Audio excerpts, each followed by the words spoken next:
Today is May 16th. Ki Naganago, Mekoche, Chase Tokome, Siku is Michelle Robinson, and Nitsitapi, which is the Blackfoot Confederacy.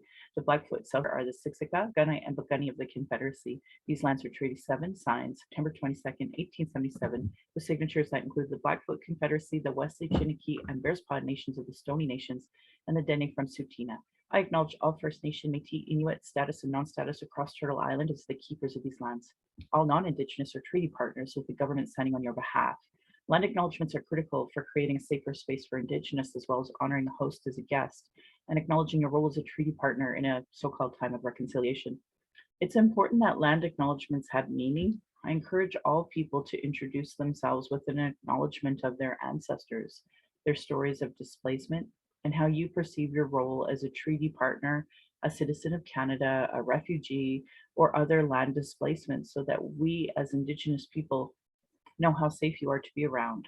I don't know how to pronounce if you don't know how to pronounce your local Indigenous nations, won't say your story of origin, won't acknowledge stolen lands or imposed economic oppression, or your role in reconciliation, I determine how safe you are to be around for my community, my family, and myself.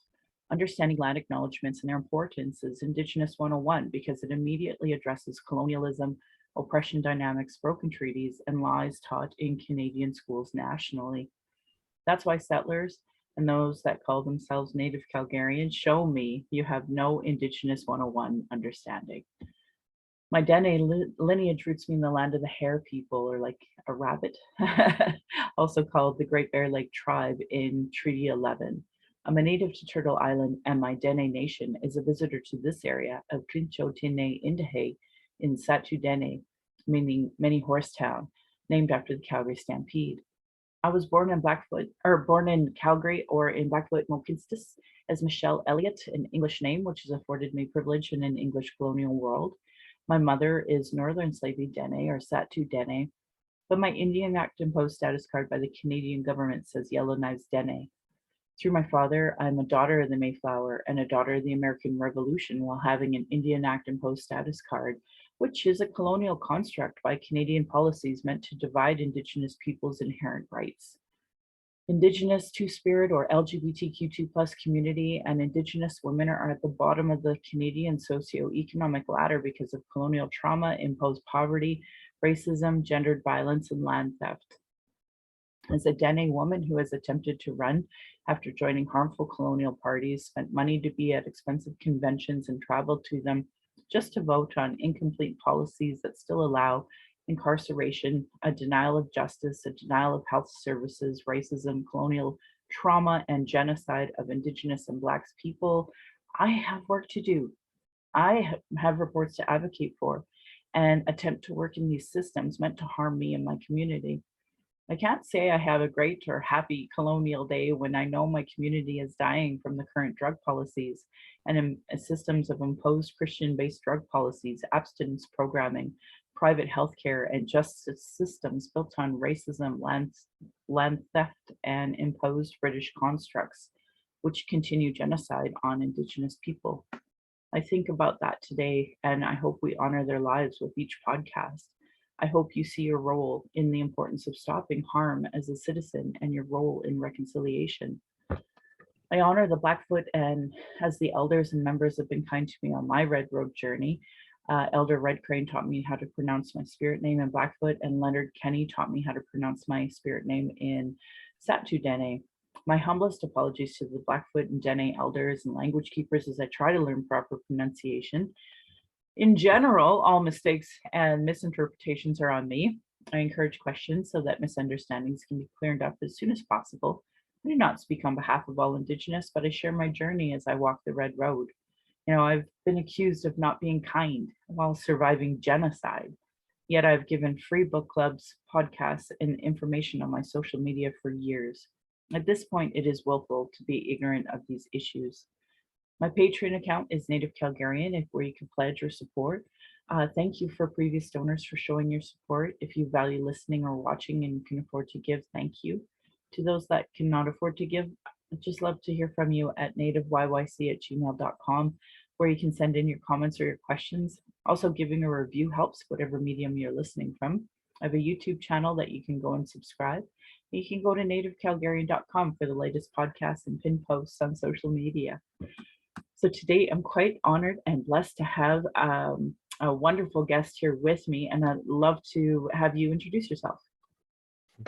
Hi, I'm Karla Marx, drag queen, who is lucky enough to be here on Treaty 7 territory. I grew up in Treaty 6 territory, and as a good settler, had absolutely no idea that I did that.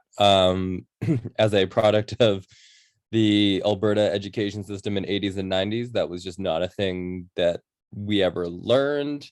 And yeah, it's been quite a journey to kind of learn intersectionality, and that's kind of really how I approached understanding more about Indigenous issues and affairs and how I fit into that, because I'm a communist and I've been out there raging against the machine since I think my first protest, I was like 8 or 9, protesting against Ralph Klein's cuts to education. And so I've always been really left wing and member of the Communist Party and Solidarity. And then as I got older, kind of learned to those points where like things felt uncomfortable to me, and these like preconceived notions that I had of like, oh, that's what, those people deserve and they get a free ride and all these things. And I was like, wait, where do these come from? And they're coming from the 50s, like a time I didn't live in. And unpacking that was a really powerful moment for me. And I realized that like it's all interconnected. And I think that was really kind of something that I loved about your opening is kind of looking at how like you can't you can't just pull at one thread that's comfortable, which is like wild to me when I watch stuff from especially media from the United States, when they like specifically talk about issues around racism and spend so much time talking about racism and never allow themselves a chance to talk about like the role capitalism plays in that, because they're America, capitalism good, and, but they have to like twist themselves around to be like, but maybe it also reinforces like harmful patterns, and it's all interconnected, and we have to like build bridges because no one group is going to be able to liberate themselves on their own. No. The system is designed to be oppressive in multiple ways, and I think the Black Lives Matter movement really showed that one group can really rally together in an unprecedented way, in like an absolutely wonderful way, and say no more, we're standing up. But everybody has to do it all at once. Yeah. It's everywhere all at once. Like I guess the new movie out there. Yeah. Yeah, so that's me. Yeah. Hi, hello, my Hi. pronouns are she and Hi. her. I'm happy to be here. Thank you for having me. I'm so happy you're here, Karla. I just wanted to acknowledge that yesterday there was an awful shooting, actually, that was a white supremacist that specifically targeted Black people. And Yeah. kind of back to your point, I was listening to the CBC, and I'm certain that Matt Galloway is like a brown man. And the questions he was asking this Black man um, from Buffalo, New York, where this happened I was offended. I was Yeah. offended because he expected a message of hope somehow. Like, so here you have a man that's racially targeted, mourning, and somehow he's supposed to go on an international radio segment and somehow give a message of hope to white people who are still targeting Black people. Like, I couldn't believe the audacity. I just couldn't believe it. And I thought, well, like, I don't know how much you're getting paid, but at a certain point, isn't your own personal, like, this is a ridiculous question. I could never ask this question. But I guess if you're on a national radio state segment, you're allowed to say those things. But I just was so like, and I'm gonna actually look it up, and I'm gonna contact that guest, and I'm gonna send him an apology and say, as an Indigenous woman in Canada, I can't believe you were asked. There was about 4 questions in a row that I just thought were so ridiculous and so insensitive. And the reason why it was so triggering for me was that we have regularly Indigenous people go missing or murdered, and then you have a reporter ask these ridiculous questions, and I'm like at what if your mom was murdered because of a racially out of hate? How would you feel if I asked you, well, can I please get a message of hope from you, please? Like I just, it's like, your community after the Pulse shooting was like questions of well, how do we get through this? And everybody wants like these really like nice little Mhm. answers, and it's like you don't understand violence and mourning at all. Like it's like if we were to call the Ukraines right now and be like, all we want is a message of hope, even though you're under attack from Russia. Like it's just unbelievable to me, how people don't see this issue with clarity. And I know it's on purpose, like you said about your education here in Alberta. Um, it's propaganda, and it is shocking to me how many people still fall for it. Yeah, there's this idea, I think, especially in Canada, of Canadian nice, and people think that means, oh, we say please and thank you and sorry. But Canadian nice, I think, also is rooted in what we can broadly look at as respectability politics, Yes. where there's an idea that like I think especially for white settlers, that everything's okay, that we need to be constantly reassured that nobody is suffering, no, like that, you can go to Shaughnessy and live your comfortable little suburban life, and nothing that's not rooted in violence, because you go there with your 401k and your 2.5 car garage.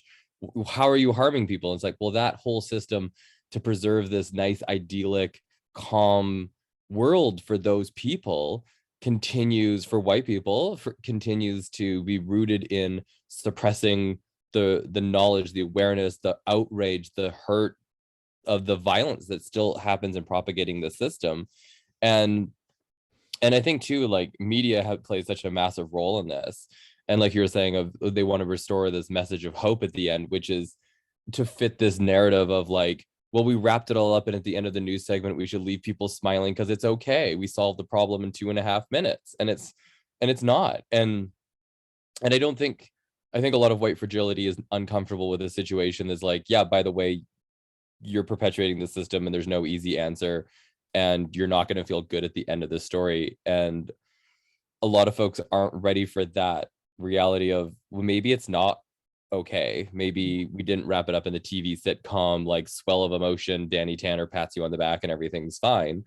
That doesn't happen. And maybe some people are just devastated by this white supremacy. And speaking about like what happened in Buffalo, it's wild to see the media coverage of it, and the fingers that are pointed at people, and the mental and physical gymnastics that people have to go through to kind of, well, one, first demonize mental health communities, which this is not has nothing to do with mental health community. Right. This is a system. This is a systemic, not a flaw, not a bug. This is the reality of the system. It will produce these people. It will produce your Kyle Rittenhouses. It will produce your Brock Turners. It will produce, your Mitch McConnells and Henry Kissingers. They're all wrapped up. They're all the same thing. And sorry. Yeah, no, I'm glad you did, because I really think it's important, because like you talking about media, like I'm appalled, and I'm so grateful for the podcast to at least try to, you know, talk about it reasonably. Like I just can't imagine. In fact, I opened up Twitter and I seen comments like, "Oh my God, I'm just so happy I live in Canada," just totally overlooking the Quebec mosque shooting, and many other examples of it. Actually, it's not just that one. Toronto had it, Edmonton. and not to mention obviously the ongoing genocide of Indigenous people and Indian Sure. residential school survivors and 60 Scoop survivors, and that ongoing issue. And I was really hurt yesterday because I spoke at a pro-choice rally, and I had visible sneers given to me by politicians. I had a friend of mine actually tweeted out that somebody walked away during my speech because they just didn't understand what this had to do. And I spoke about Indigenous health injustice with multiple examples, and I even posted it so in hopes that maybe media would like grab something that they thought was relevant, and they never did. And they didn't even quote Wendy Walker, who was like a musician at it. They only focused on this older woman who is a white woman, and long-term anti, I don't know, I guess pro-choice activists. And they just wanted, again, those little tiny threads of women's rights should not be under attack. And then, of course, we had a wonderful transgender non-binary, my apologies, speaker who just said, fuck you, and this whole women concept too, Mhm. because we as a society are dealing with so much like turf crap and Yeah. all of these, women are not a women or woman type of thing, and like I hate it because my daughter's identifying as not straight, and we had a really hard conversation the other day about, there's sometimes she wouldn't mind being called handsome or they and them more than she, and they said, that doesn't mean I don't want to, like I'm pretty and all these things. And I'm like, great, I respect that. I'm totally down with that. And so it, not more of that non-binary. And I talked about as Indigenous people, we had to invent she, her, he, him, because it was always they and them. And that's why I tried really hard to start using they and them for no other reason than that's what we used to use prior Mhm. to the straight agenda being, um, you know, brought here with colonization. So, that bigger picture of, Yeah, because I think it gets down. I mean, really, what trans folks have been out here because we've been getting attacked for certainly since 2020 when the Republicans lost the election, and then Biden came in with economic policies that have kind of put a lot of people back to work and have been relatively popular in the US. Culturally, that's when the Republican Party was like, well, we need an issue that will pull well with our voters. And they started attacking trans kids and banning trans kids from sport in like states that had 3 trans athletes. And it was just using us as like a political football. And I think what a lot of trans people were saying, and is still really apropos right now, is it's about bodily autonomy from the yeah, state, which is so intersectional as a concept because I mean, you think of the way that the state polices indigenous bodies, you think of the way that the state polices people who don't fit the patriarchal body. It's yes, totally policed, it's totally controlled. Our bodies are being colonized by a white supremacist state, and being white doesn't shield you from that. And I think people are waking up, and it's really sad to see folks get into the silo mentality when we're talking about, abortion and Roe v. Wade, because it is intersectional. It is a moment where we can actually all come together and say, if your body is being policed, if your culture, if your life is being policed by the state in a way that is oppressive and violent, we're all victims of this. We should all be standing together. Your oppression is my oppression, maybe not the same way, but I can understand, and I support your liberation just as you'll support mine. right? Oh my God, thank you. I feel like 10 pounds just got lifted off my shoulders with everything you just said. So I hope it resonated with some of our listeners about the gravity of this issue, because it is about policing and the fact that a lot of white women just cannot wrap their brain around that and will sneer and, leave disgusted at folks like myself speaking. Like it, and Mhm. ironically, a lot of people are like, "Oh, I wouldn't even know you're native." And it's like, well, have you ever listened to a single word that comes out of my mouth? Obviously your judgments towards what natives have to look like is its own equally racist problem. But Yeah. then to listen to me and then not understand that, like I just can't even understand where people are coming from anymore. I feel really Look, disillusioned today. Yeah. and I think the media also again plays a role in that, and that not necessarily like the journal, like news media, but I think that that's why it's so important to be able to tell our stories for queer people, for indigenous people, for Black people, to be able to say, yeah, okay, these stereotypes that have been perpetuated, where you see a Black person is the villain on Law and Order. What does that perpetuate? It's not just a comfortable, oh, at the end of the day I watch this TV show and it's impacting people. It does, and it shapes those narratives of like propaganda, and the cops are always the good guys and they'll always win. And I'm like, wow, no thank you. Yeah, no um kidding. I really like that Brooklyn Nine-Nine, they did their final season and it finally brought up a lot of these issues that we're talking about. So it was nice to see that that's the way they ended it. And then with I guess a friend of mine just told me Lincoln Lawyer or something is really good, and it Mm, talks about the problems in justice as well. And I mhm. honestly, I think we have like such a generation raised on propaganda, and Yeah. this war in Ukraine, like it is just pro-military industrial complex stuff that's coming out of there as well. So Well, I and just, yeah, go ahead. and the legacy of the Cold War looms so large in that there are literal Nazis fighting in Ukraine, and people in Canada are like, well, we're gonna kind of turn a blind eye to like Azov, and that they're openly fascist, they're openly like neo-Nazi white supremacists because they're fighting against the people that we vilified for the last like 100 years, and so that fits the narrative of like, obviously, I'm not saying that what Russia is doing is right, but that doesn't make that what all the Ukrainians are doing is right. And it's like the enemy of my enemy is my friend. Maybe you should take a closer look at those folks before you just blanketly declare this. Um, Maybe neither side is super, super great. Obviously, there should be, and like the victims of the war are being forgotten in this like, do you support Ukraine? Or it's like, what if we supported people? What if we supported the people on the ground that are being Right, thrown around as rich oligarchs like fight this thing out? It's the people of Mariupol that I'm concerned about. It's the people of Kharkov that I'm concerned about. yeah, Their lives are being torn asunder, and those human interest stories that they were doing of like, wow, isn't this terrible how these people have lost everything? Those are, you don't see those anymore. Those are gone, and now it's just like an update of what battle and yeah, what threat Putin made today, and that's it. And yeah, it's so sad that we're losing that empathetic view of the war, and say that, Russian soldiers don't want to be there. They're defecting, they're getting out, they're surrendering. Ukrainians are fighting for their lives and watching their whole livelihood destroyed that will never come back. And that's the real cost of war. And people are concerned about oil price, which I understand affects us greatly as our ability to live here. But it's wild to watch the humanity get stripped out of the conflict so oh quickly. gosh, yeah. Well, there's two things I wanted to bring up from that is that, so ironically, all the Western countries will only send like, a few hundred million for this or that when it comes to humanitarian aid. But Hmm.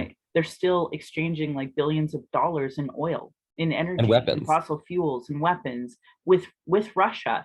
So like you're, importing $4 billion worth of energy while only giving $1 million to the Ukraine for humanitarian purposes.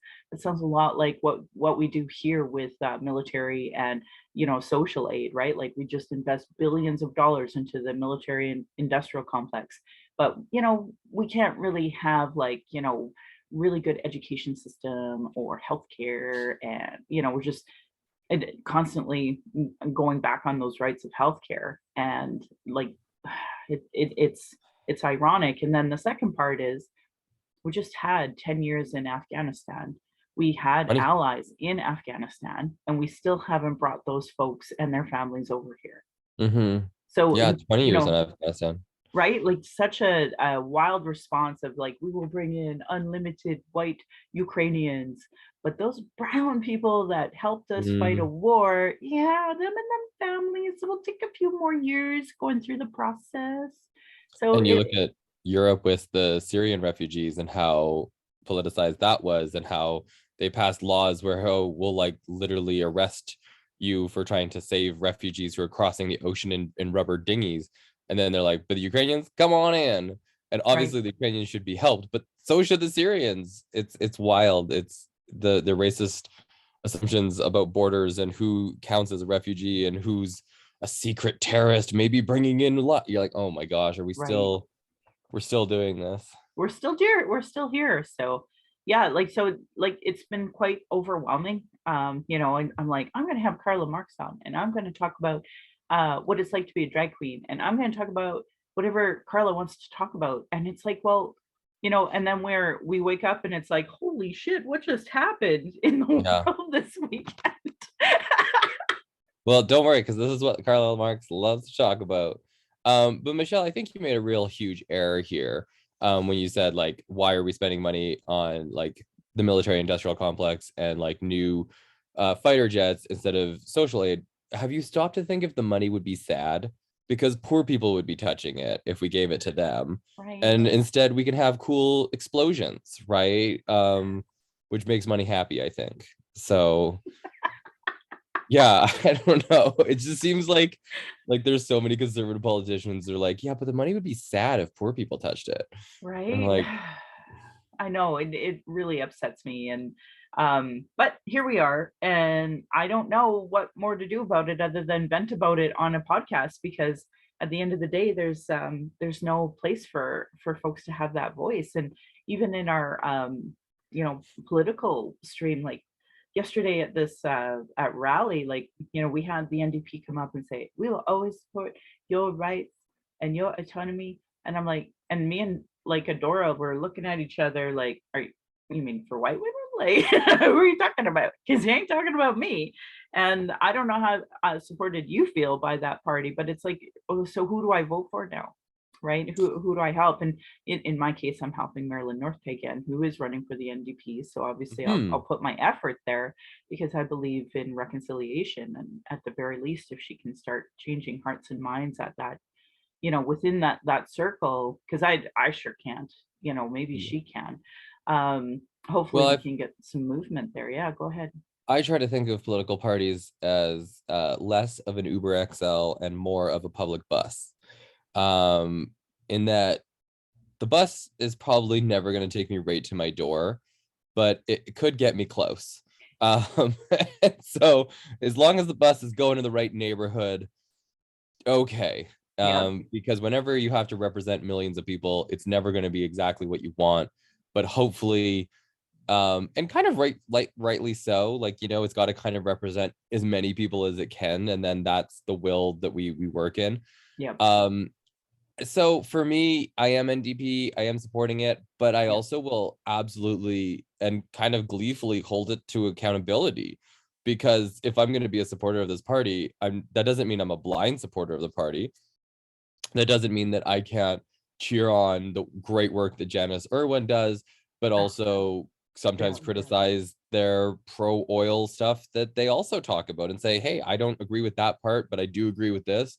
And if I find myself more often than not agreeing with them, well, that's definitely a lot more than I agree with the other color team. So I guess that's Right. where And my I options are feel right that now. exact same disposition. So like federally, I help the Liberals, and now Sure. provincially, I'm helping the NDP, because I just like, I'm trying to survive genocide here. And if you can get 70 to 30% in agreement, then that's what I'm down for, as opposed to the other parties where it's like, okay, we're getting lower and lower in percentages of things I agree with you on, right? Totally. And because I'm not an influential Indigenous person, in the sense that I don't come from a family that has a lot of power, um, or like even my nation, I'm quite disconnected because I'm a second generation urban Indigenous. Like, if this is it, this is all I got, right? Is the ability to talk within some political circles. And I definitely learned yesterday that I don't have much influence in that political circle anymore, and progressive, so-called progressive city council, because we never had any meaningful conversation. Didn't have the red dress ceremony either, although I had requested for meetings with the mayor, and I still haven't got one. So this the end of the month is the anniversary of the inquiry release, and Mhm. provincially there's going to be a ceremony, and some of the families are invited to that. And I can't go because my daughter, she's going to be going to a TP camp out at Siksika, and I'm really excited for her and her friends. So I got to make sure I get them there first, because ultimately the UCP having a ceremony and making promises I know they don't intend to keep, with, I don't even know if there'll be 5% out of 100 of what I could possibly agree with their approach on any of this. So, and it's just so disappointing, right? We're this far out from the inquiry release, and there's been zero to little, like, no action whatsoever on it. And um, anyway, today is the start of those two Métis hunters that were murdered, white supremacists murdered by Mhm. some white farmer. That trial starts today, and that is really hard, because I know, just like the Colton Boushie and the Colton Crowshoe, situation, like we're not getting anywhere in the justice system. There's been zero justice reform provincially and nationally to be able to have justice for our people. So it's just Yeah. constant injustice and, dealing with ramifications of that. So last night we had a full moon ceremony. I try to do that now that I'm back in Calgary, every full moon. And, we prayed for this little 5-year-old that's missing out in Manitoba. His name is Frank Young, and laid lots of tobacco and said lots of prayers for him, but also burned some sweetgrass for him. And then, just knowing what's coming, no, there's not going to be justice on this, and the media is not going to report on it properly at all. So, and if anything, it'll become like that Gerald Stanley, where he'll get away completely with the murder of 2 people. So Yeah. it's really devastating to want to even engage anymore in this community sometimes. And I think that's where like a long-term perspective comes in. As a as a communist from like when I was in short pants, it, you kind of get comfortable with a little bit of nihilism, a little bit of like, well, you do what you can. It's going to be a long struggle. Um, I I I guess I do have a bit of optimism. Like I look at like I was there marching in the streets with thousands and thousands of people for Black Lives Matter, and the thing that I never thought would happen, not in Calgary, not even in Canada, that there would be mass demonstrations like this, and just that things like that were possible. The NDP victory back in 2015, your podcast, me getting to exist in front of groups of people and like in front of heterosexuals, in front of conservative voters, and be like, hey, I'm the gayest thing you've ever seen, and we're gonna have a great time. Like that, I think it's the injustices are like loom larger, maybe because there is slow rumblings of progress broadly. And I think to me, I look at there's kind of two things happening. One, I do think more and more people are waking up to the injustices that are baked into the foundations of this system, but that system will fight us back even harder as they feel that change coming. And so I think that we're going to see more reactionary things. We're going to see more injustices coming from people who have a vested interest in maintaining that imbalance and in maintaining that power structure that gives them control over others. And as society, I think, starts to shift more and more and more away from that system, I think there'll be more reactionary stuff. And it's going to, the injustices, I think, rankle more because there's more people standing up saying, this is wrong. This should not happen. We need to change the system. And if we don't have new political parties that are willing to represent us, if we don't have movements that will grow and represent this changing thing, it will lead to the end of the system. It will lead to it being torn down. I don't think we should be living in political units that are as large as colonial Canada, as even Alberta. It seems disconnected. Like, because of these imaginary lines that we draw, I'm supposed to have more in common with somebody who lives in Nova Scotia, 5 days drive away, than somebody that I do that lives 3 hours away in Montana. Yep. Why? I think that we need to build more regional networks, smaller units that reflect the people and community of the areas in which we live. And I think that these large colonial constructs, why don't we have a political party that understand us? Well, because we're trying to represent 7 million people. Maybe we're not supposed to live in a unit that large. Yeah, great points. Holy.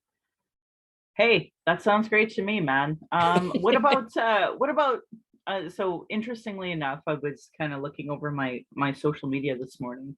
Sure. And all of my Battle of Alberta, Flames, Oilers posts are going like mental. Yeah.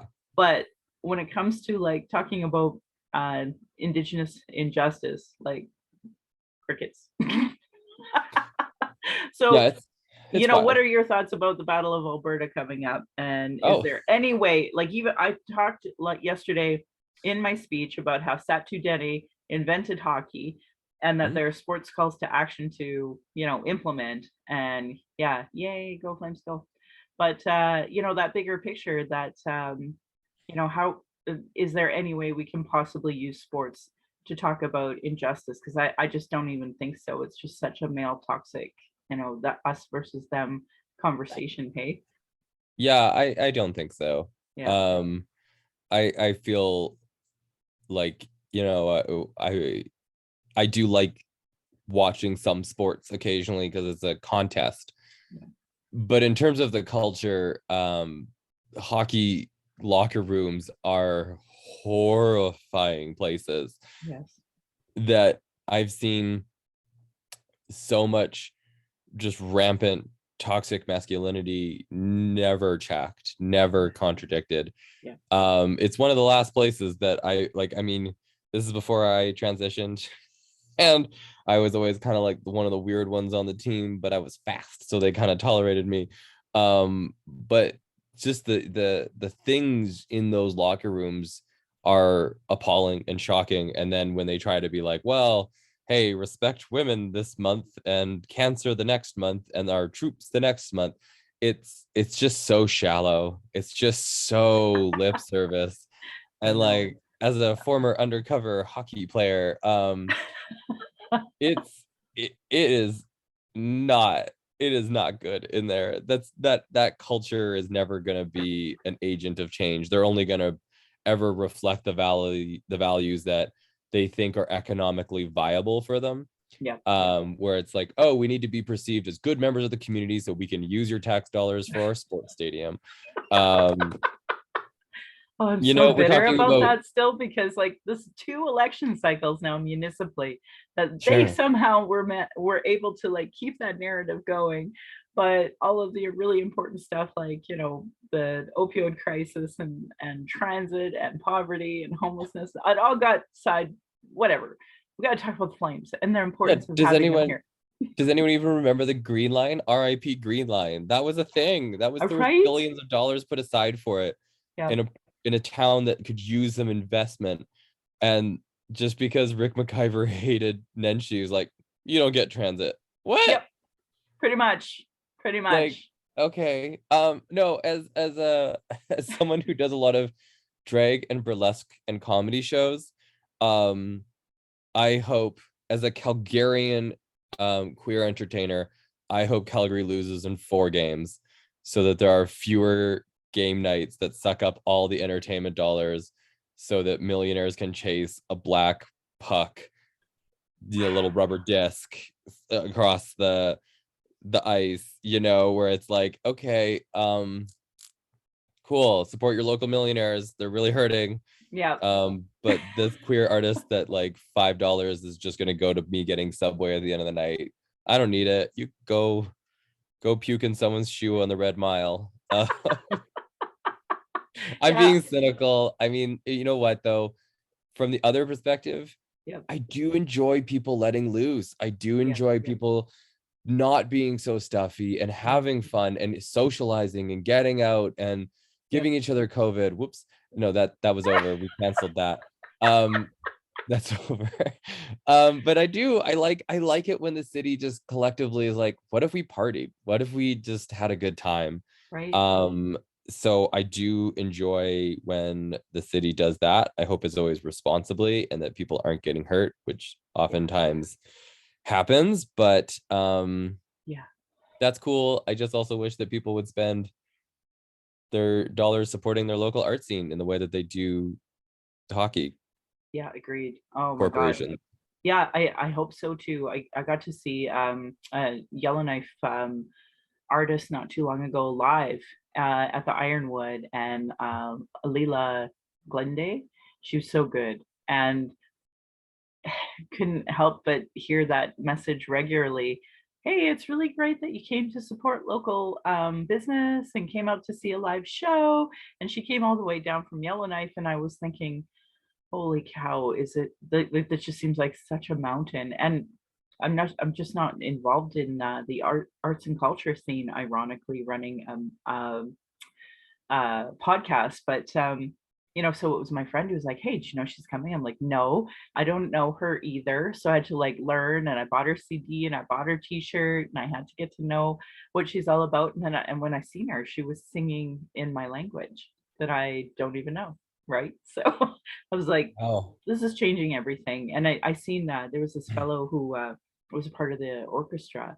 He's internationally known, and he was singing in his language. And there's only a few language speakers, and he brought like a recording of a 200-year-old recording of a man singing, and incorporated it. And I was just like bawling. I'm like, this is what I'm down for.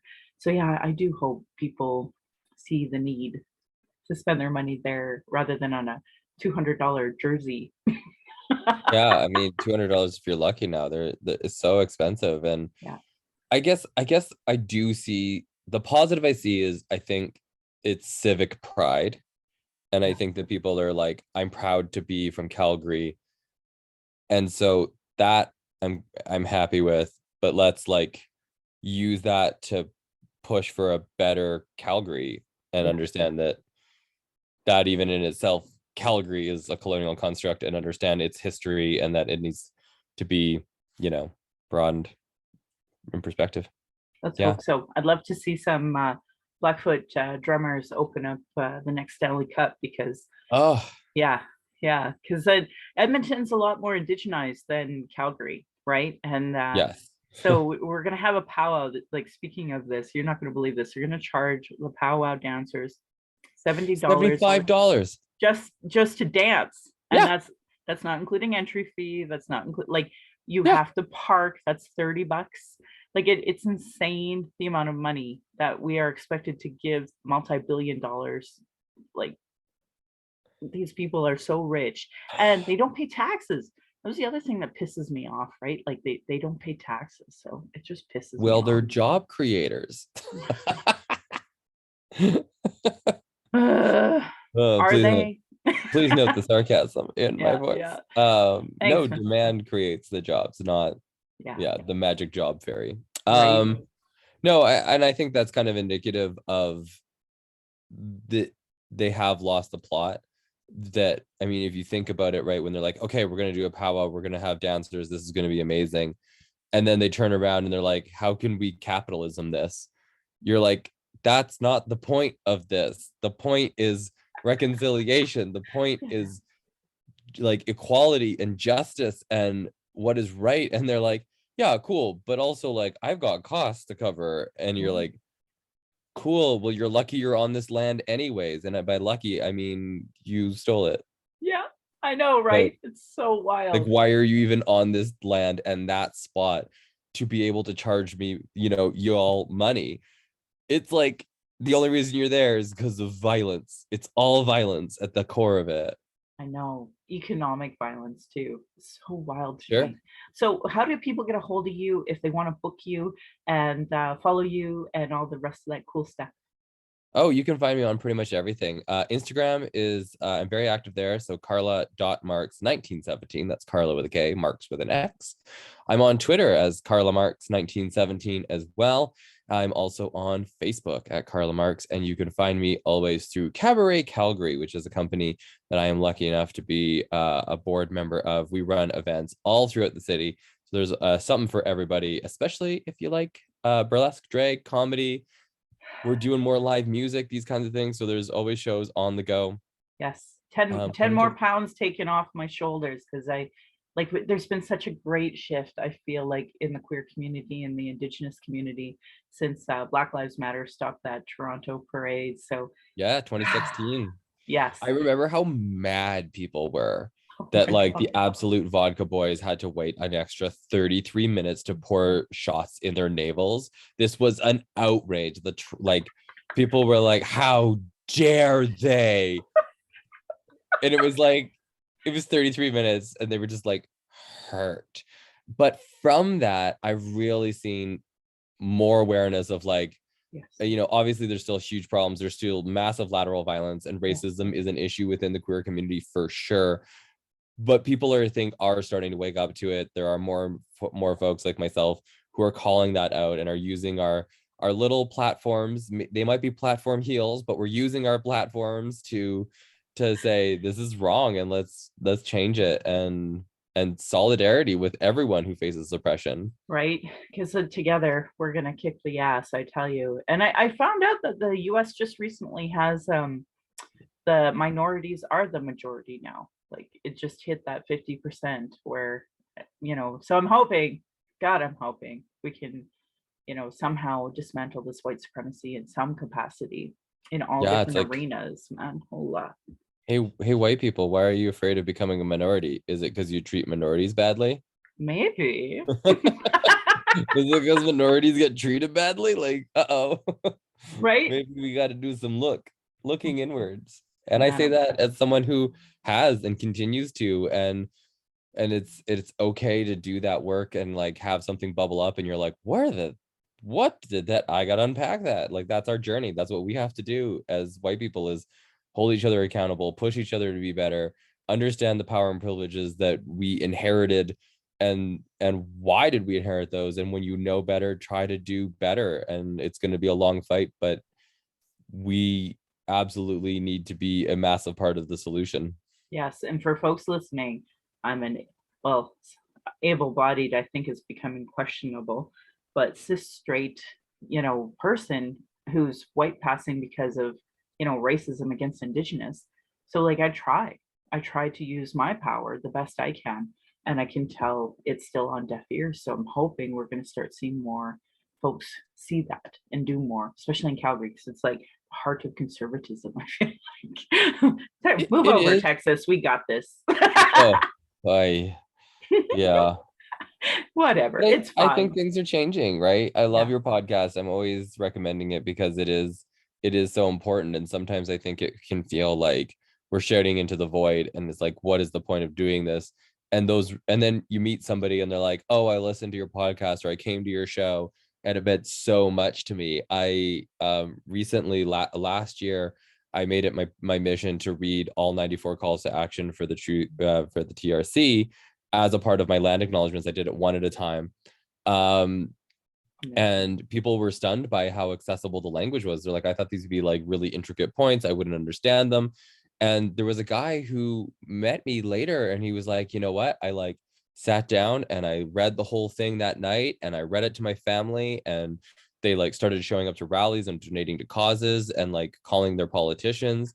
And I was just like, and it was so just a little lucky random chance that I met that person. They told me the impact that I had, and it kept me going, because I was like, you never know who's out there who is listening to this podcast right now and says, Yeah. actually, I am going to pick up the phone today. I am going to call my MLA and say, hey, what are we doing to make the 94 calls to action come into effect here Yeah. right now in my community? You never know what this impact can do. And I'm so glad and honored to be on this podcast. And I think you're doing great work, and just Yeah. keep shouting into the void. You never know who's listening. No, it's true. I got the most beautiful American send me this beautiful message, but because they're in a position of power, like, they didn't say, can you say this online? And I'm like, no, I won't if you don't want me to. But it was so beautiful. I gave him a shout out on Twitter because I just was like, thank God someone heard it.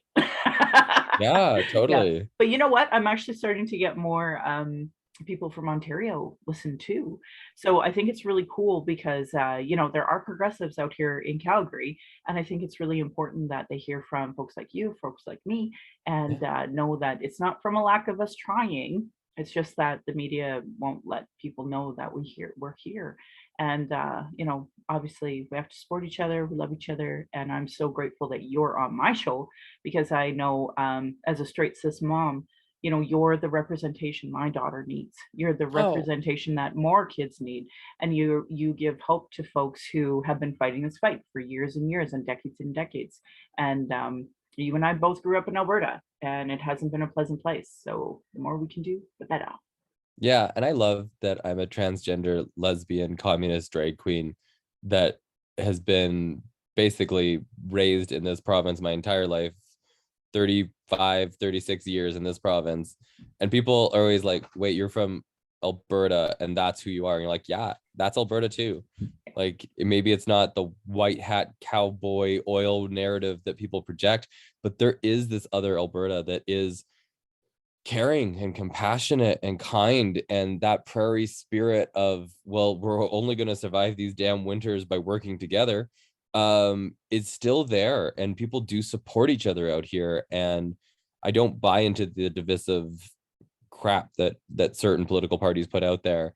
I think that Albertans see each other struggling and working and trying to just build a life for themselves, and I think that we can tap into that kind of mentality that's still there and still powerful out here, that you really only find across the prairies, and in the strength that it happens. And I love that living here. I'm not going.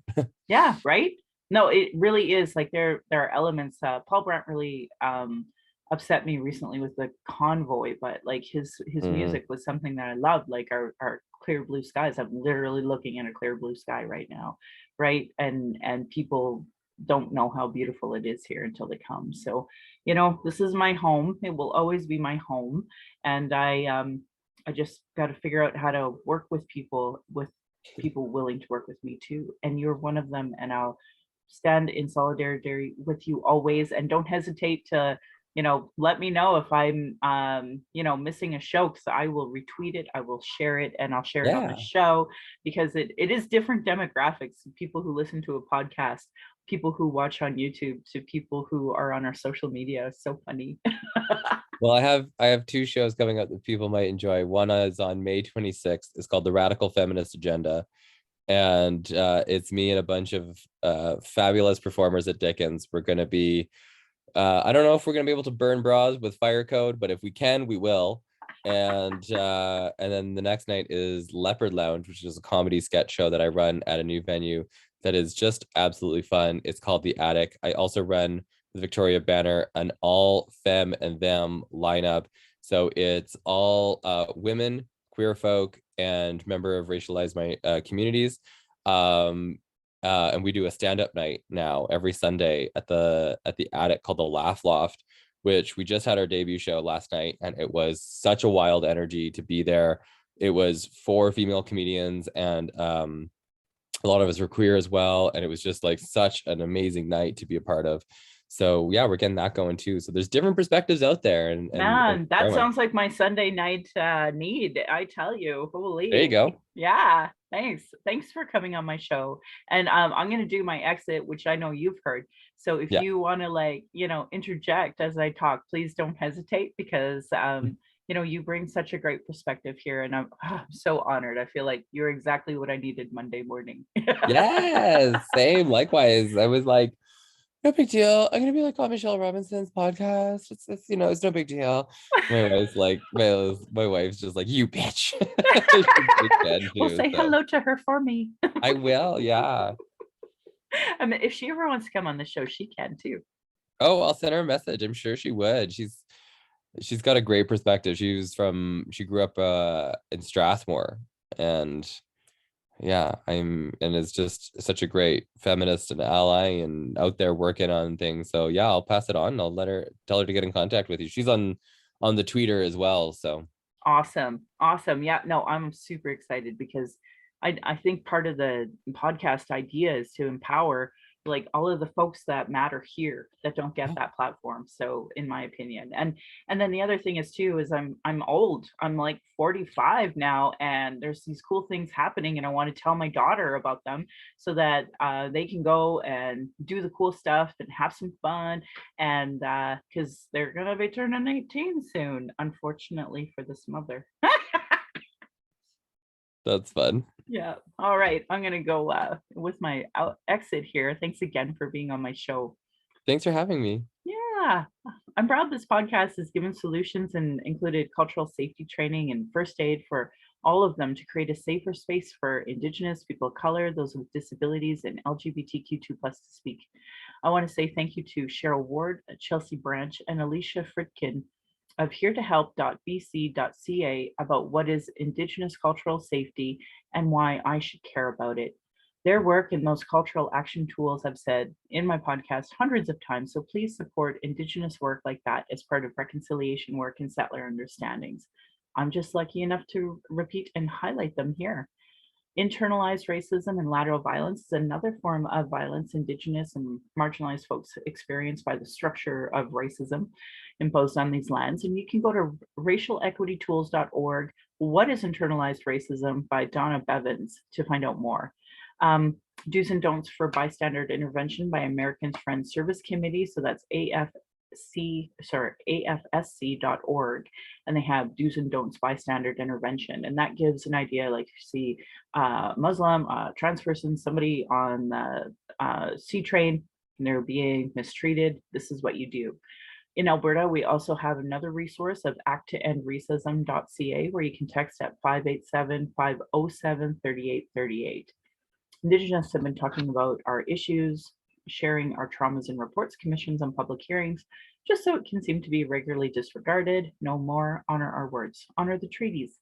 Listen to politicians and their policies and platforms.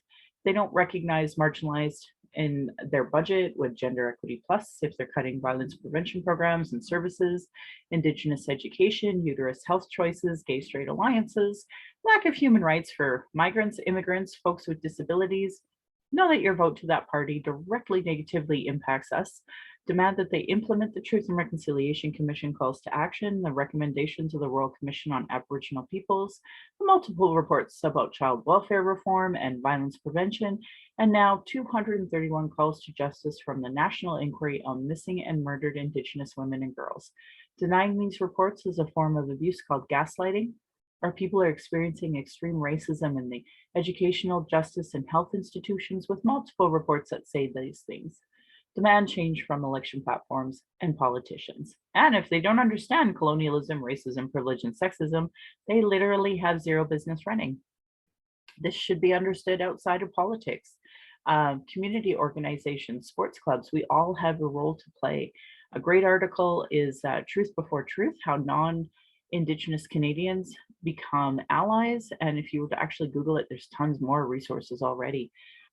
If you're experiencing emotional distress after anything we talked about today, call the First Nation and Inuit Hope for Wellness Helpline at 855-242-3310. It is open 24 hours a day, 7 days a week, and you can text at hopeforwellness.ca as well. They have an option on their website.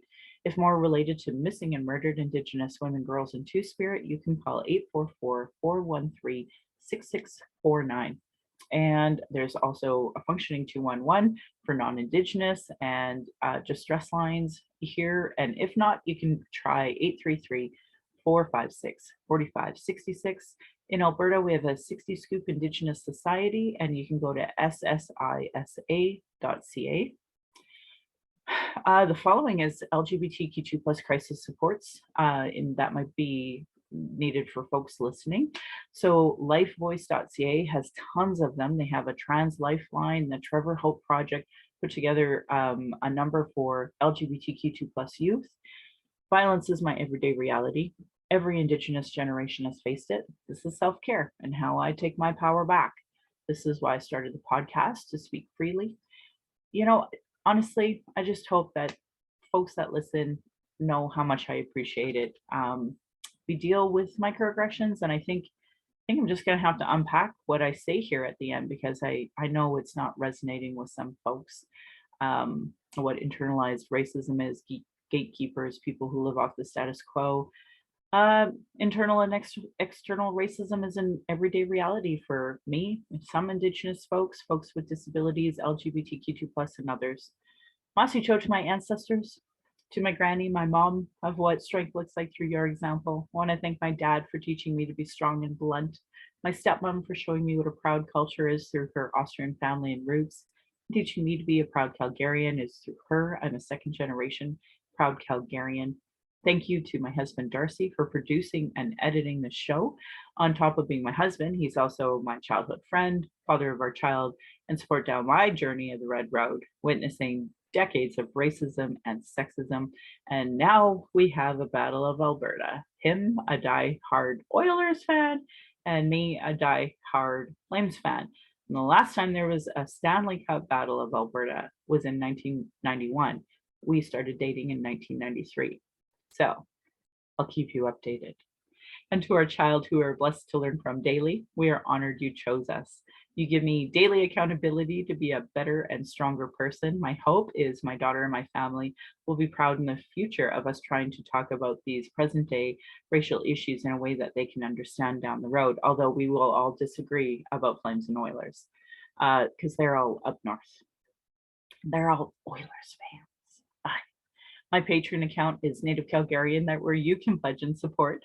Thank you to my previous donors for already showing your support. If you value listening or watching and can afford to give, thank you.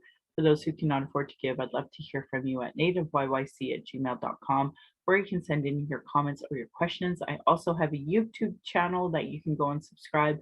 Go to nativecalgarian.com for the latest in pin posts and social media and all that fun stuff. I want to end by giving side-eye to those Calgary rabbits. You're lucky I'm not tradish.